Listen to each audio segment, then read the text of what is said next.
How y'all doing? For this book review, I'm going to review The Ultimate Werewolf, edited by Byron Priess, an anthology of werewolf stories. It's pretty straightforward on that, but a little bit of tiny amount of backstory I can find about this. I've been aware of this book since I was a kid. This came out in '91. I was 11 years old, and it was part of a trilogy of books. This was The Ultimate Werewolf. There was also The Ultimate Dracula and The Ultimate Frankenstein, all edited by Byron Priess. And let's see, and this book came out at the 50th anniversary of the release of The Wolfman, was starring Lon Chaney Jr. back in 1941. So it's a good commemoration through these stories here. Some of these stories, you know, from authors you may be well familiar with. The introduction, the first story done by Harlan Ellison. There's also one by Philip Jose Farmer. There's Nancy Collins, Kevin J. Anderson, Robert Silverberg, and most of the others I'm not familiar with. But a quick look up, you can see what all to contribute if you're interested. So, yeah, the introduction by Harlan Ellison. He talks about how the significance of that The Wolfman was, despite the fact it was just a low-budget film, that beat the odds as far as these things go. But his first story is a little bit of a surreal start. That shouldn't be surprising from Harlan Ellison. I mean, just the title alone, Adrift just off the islets of Langenhurns, latitude 38 degrees 54 minutes north, longitude 77 degrees 0 minutes 13 seconds west. The islet of Langenhurns is around around the pancreatic area, so yeah, it gets a little weird. But, but that's Harlan for you. Other stories as well. What's interesting about these stories, they seem to vary in, they're not all horror stories per se. They just have to deal with a werewolf, or at least werewolf type, mostly a werewolf itself, or at least something close to a werewolf. They can range from the good classic, as a good classic werewolf attacks people. Wolf, Iron, and Moth by Philip Jose Farmer. Police officers trying to hunt down this wolf attacking the area, and what's interesting about this story is the werewolf's change. It's kind of odd in what you normally read about how werewolves do it. So that's why I think it was a very good significance of that. Let's see, I'm just going to go through this. Angel's Moon by Kathy Koja, if I pronounce that right. Homeless man squatting in an abandoned basement. He's trying to cope with his lycanthropy throughout the story, while some people are trying to help him. Unleashed by Nina Kariki Hoffman. This one woman who goes through changes under the full moon. You assume she was a werewolf, but it stopped. The changes stopped when she was pregnant. So what does she do with her child? And the babysitter hasn't showed up yet, and she's going through the change.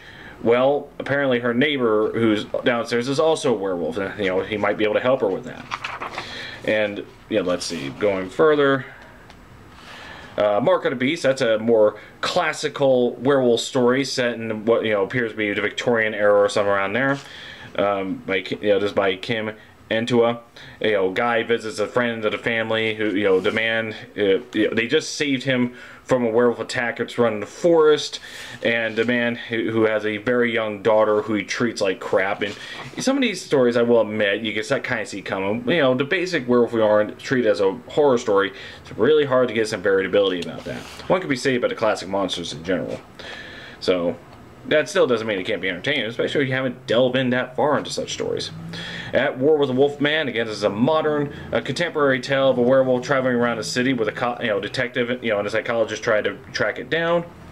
Let's see, let's skip a few. I don't want to give away too much. Now, here's one I particularly like, Moonlight on the Gazebo by Mel Gilden. And I almost about to say Mel Gibson, but it was Mel Gilden.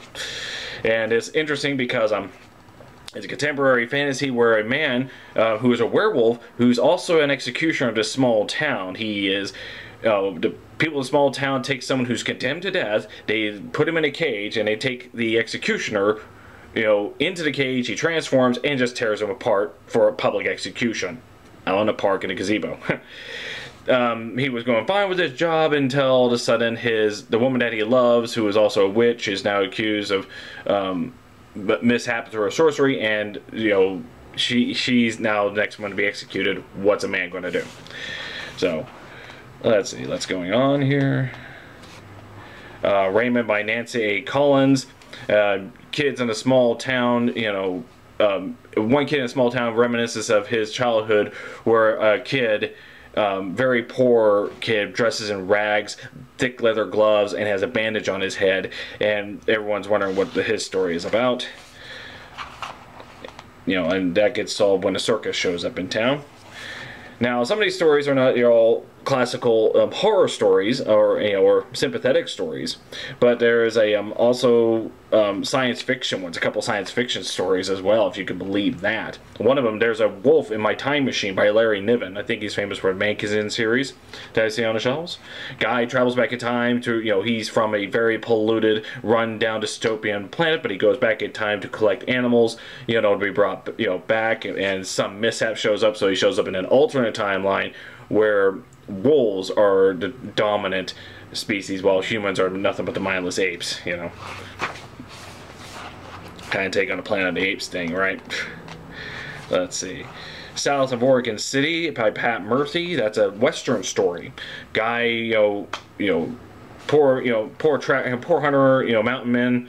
He meets up with a very very lovely woman. They get married, and how he copes up with her lycanthropy, and so forth. Let's see, that one I found very interesting. Now, some of these stories are humorous as well. I know two of them in particular. Special Makeup by Kevin J. Anderson. This aspiring actor, this actor has a wide range of everything. He stars in all these oddball movies, and now he's on Casablanca with werewolves. He's a guy he's it's pretty much straightforward that he's trying on his role, and the story begins when he is now sitting in the makeup chair.